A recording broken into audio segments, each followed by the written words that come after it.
Hi, it's me, Chio. Welcome. This video is a book review video. So for this book review video, we'll be looking at this Savage song by Victoria Schwab. I think the first place I saw this was on someone's Instagram page. It's a bookstagrammer. Unfortunately, I don't remember which bookstagrammer I saw this book on first, but I saw it in a couple of others. And I went on Goodreads to know more about the book. And it had good reviews. The reviews were fairly high. And it seemed like one of those books where you just had to buy it. It's a simple cover, but I kind of like it as it is because the drawing is of a violin, but it is not an actual violin. It's like a silhouette with the streets of the town in it. So that's why I like the cover. So I like when a book has a tagline, and this one has its tagline right here. There's no such thing as safe. I like this book because it has multiple elements on the cover before you get into the actual book, so you could tell if you're interested or not. Even at the back, it has its poem or like story on it. So that's Korsai, tooth and claw, shadow and bone will eat you raw. Malkai, sharp and sly, smile and bite and drink you dry. Sunai, eyes like coal, sing your song and steal your soul.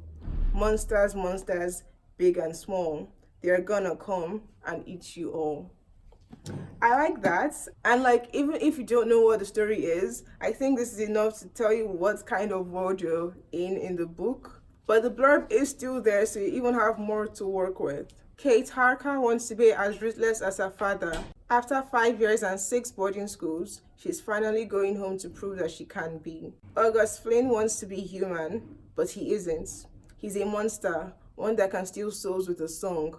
He's one of the 3 most powerful monsters in a city overrun with them, his own father's secret weapon. Their city is divided, their city is crumbling. Kate and August are the only 2 who see both sides, the only 2 who could do something. But how do you decide to be a hero or a villain when it's hard to tell which is which?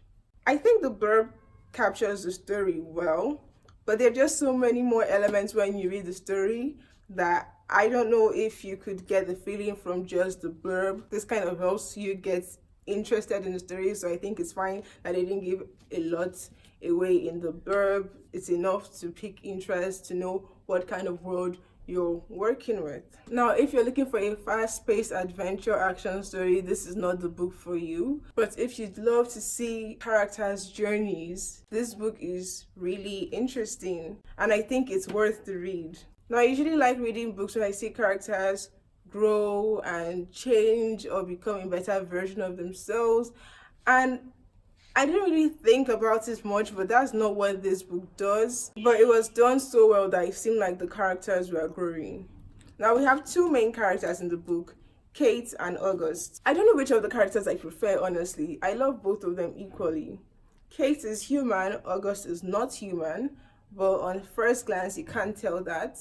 Or on multiple active looks, you cannot tell that August is not human because he looks exactly like a human and has had the chance to learn to behave human. So my review might contain like minor like really minor spoilers. It's not enough to ruin the book. If you still want to read it, I'm not going to give away the ending or the twist. I'm just going to tell you a bit about the characters and a bit of some other characters just so you can understand what the book is really going at. Now, Kate is from, the city is divided, as the blurb says, into 2 main factions, and they are separated by an agreement and by a piece of land. Part of the city is ruled by 2 different groups or 2 different men, and with 2 different systems. One is using his money to control the situation in the city, while the other is using his strength to control the situation in the city. But the whole city is overrun by monsters. There are 3 monsters, the Korsai, the Malkai, and the Sunai. And these creatures are born of sin. They are born of evil. So basically, when anything like really bad goes down, these creatures are manifested and created. So that is why the city is overrun by these monsters, because these people in the city have committed so many heinous acts, and they have invited these monsters to live with them unknowingly.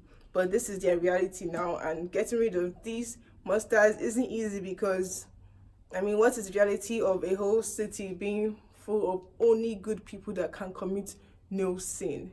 So if that was the case, they probably get rid of all the monsters and move on with their lives, but these people are still like committing crimes up and down. So they have issues with the constant flock of monsters overrunning them. But basically, the two cities have found a way to manage the situation. Kate's father is in charge of one part of the city, and he uses money to control the situation in the environment. So the monsters do not harm anybody under his protection, and you find out why that's the case as you read the book. Then in August City, the person in charge uses strength to control the monsters. So he has his own army taking care, like dispensing of the monsters, so his people don't get attacked by them. So it's a system that each people think works for them. Some people don't want to live like escapism, feel like there are no monsters around them, go to the Harker city, while the others who want to live freely or cannot afford the safety provided by the Harker city stay in the other side of the city. Now, Kate Harker, how do I describe her? For some reason, Kate reminds me of, if you've watched The Last Airbender, Zuko's sister. I cannot remember her name at this moment, but she reminds me of Zuko's sister in a way. I mean, they aren't really the same, and they don't really do the same kind of things or end up exactly the same way, but there's something about reading her that made me think of Zuko's sister in the story. She's someone who wants the approval of her dad, and I'm guessing that has to do with it. So she's sent to different boarding schools when she causes troubles because she wants to come back home to her dad. And after a lot of back and forth between them, he finally agrees to bring her back into his town. So this story starts when, after her last activity, she's brought back into the Harker part of the city. August, on the other hand, is a monster who wants to be human. He wants to feel like he has a soul. He doesn't want to think of himself as a monster, but he cannot help but think of himself as a monster, even if he's like one of the most human people I have seen or read about.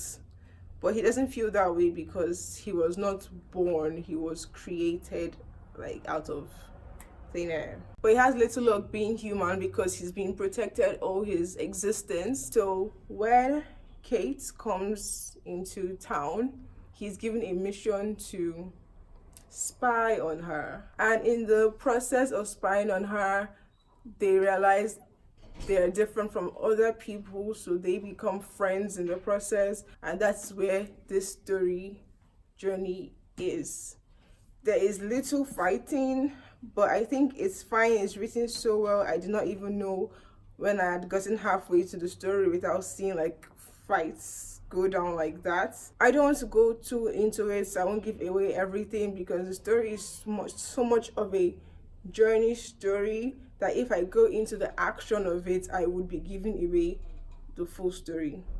But it's basically seeing how these two people communicate with each other, even though they could not be more different, is interesting to read. But I would say my biggest problem with this story wasn't the main characters. It was more of the side characters. They had like little to offer, and they were very flat. They were very one-dimensional to me.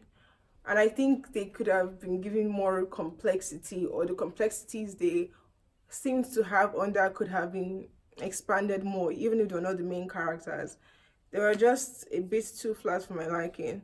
But Kate and August carried the book, so it's fine if the main characters are making the actual story interesting. I think my biggest issue with the book is the fact that everything seemed to wrap up so easily. I mean, I'm glad with the final end of the book, because like you get to a point and you think the story is over, then they give you the epilogue, so which is part of the story, so you know there's more to go on.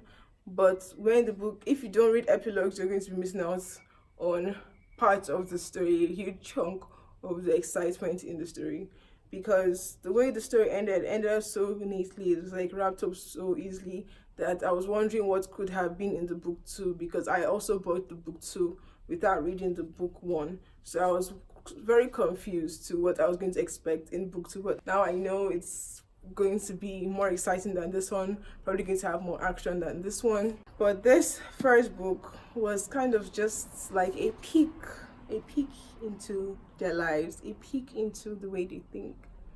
And there's this scene that was written about August that I really enjoyed reading. I don't want to explain the scene so I would not spoil it, but it was the delivery of the scene to understand where his mind was at. And when we were reading from his perspective, it seemed like he was just going through stress. And it seemed like he was overcoming the stress, and you're like, oh yeah, he's doing a good job. He's learning to be human. He's evolving. And then you see it from Kate's perspective, and like, oh no, this guy needs help. So it was just a funny way to write it, and it made sense. It was like written really well. So I really enjoyed it. I think I preferred August to Kate, actually. Yeah, I preferred August to Kate. He was written really well.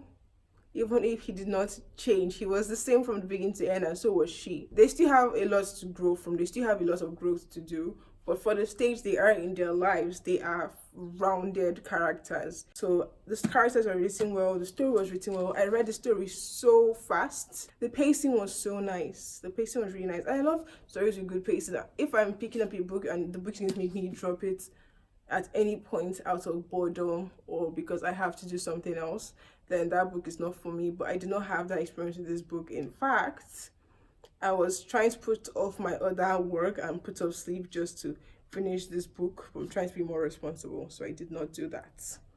So this Savage Song by Victoria Schwab is a recommended read. I am still learning how to review books well, so I would not give away spoilers, but I'll still make you interested in the story. I hope I have done a better job than last time, if not the best job in the world. But it's really a good book, so I really do suggest you give it a try if you like reading about characters more than you like reading about action.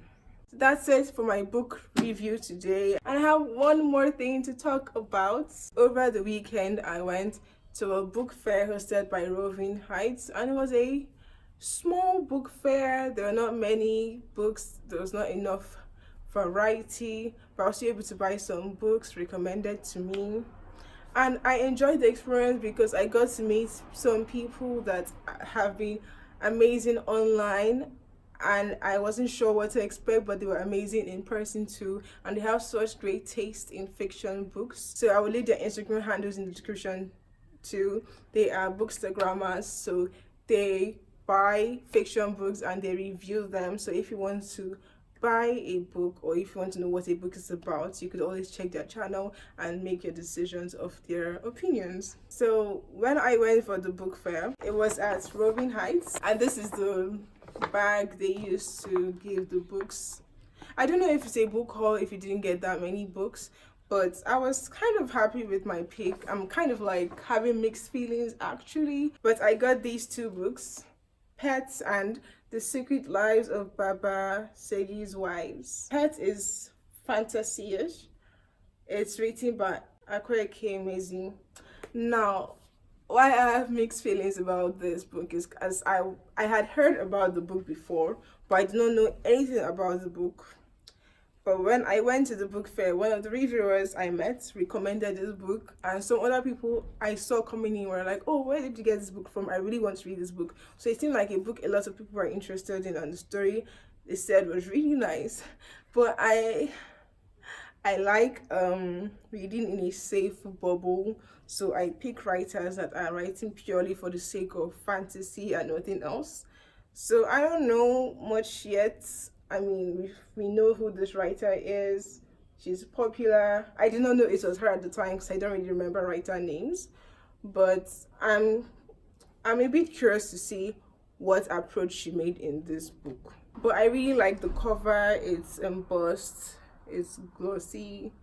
I like books like this. It's quite small. I have problems with small books because I read really fast. But it sounds interesting. I would not talk about anything more about. I will not talk about it more now until I read it, and maybe I'll do a review on it. Now, the second book I bought is The Secret Lives of Babasegi's Wives. And I'm sure this book is good because I've heard so many people talk about it. And like, I bought these two books, the bookstagrammers I met, they bought their own books, but we all somehow bought the same book. And if we have like similar tastes, I'm hoping that the fact that we all bought this book means it's actually that interesting. So I don't know yet. I just heard about it. I don't really know what it's about actually, but it's not fantasy. It's like a relationship family drama, and it has like some dark secrets in the family, so I don't know what direction these dark secrets are going, but it has dark humor, and I think if I'm not reading fantasy, I should read something with dark humor. So this has dark humor, and I hope it actually delivers on that, because that's like the key reason I picked up this book in the first place. So I'm looking forward to reading these two books, and if I enjoy them, I might do a review of them. So the other nice thing about buying these books is I got a bookmark. It came with a bookmark. And I've never had a proper bookmark before. Like, I use everything I can find in the house to mark my books so that I can find my pages. But this is like my first official bookmark in my life. So I'm quite happy to have one. And I like the quote on it. Books will take you everywhere. So this is Roving Heights bookmark, and I think it's cute. I think it's nice, and it's going to save me a lot of searching for random things to mark my books, so I will just put it in there. And yeah, I have an official bookmark now. I hope to get more bookmarks as I go in my reading journey. So I'm going to put these books on my bookshelf now. So that is adding to my book collection. So the books are on my bookshelf now. I'm happy to increase the number of books on my shelf. I cannot wait until Memory of Stone takes its rightful place on this shelf, and your shelf, and everyone's shelves. So looking forward to that. Thank you for watching the video. I hope the background sounds weren't too distracting and that you actually enjoyed the video. If you notice, I did not do a hair goal segment in this video. That's because I shot one and realized it was too much of a distraction, so I'll be stopping that segment. I'll also be taking a break from doing reviews as I focus on my book. I would like to know if so far the reviews have been nice. If they have been, leave a comment below. When I start the segment again, I would be adjusting how I handle it, so your information will be very helpful. Thank you again so much for accepting my recording style and my videos so far, and you can continue the video. So that's it for my video today. I hope you enjoyed it, and if you did like it, please leave a thumbs up and subscribe. Thank you for watching. See you next time. Bye.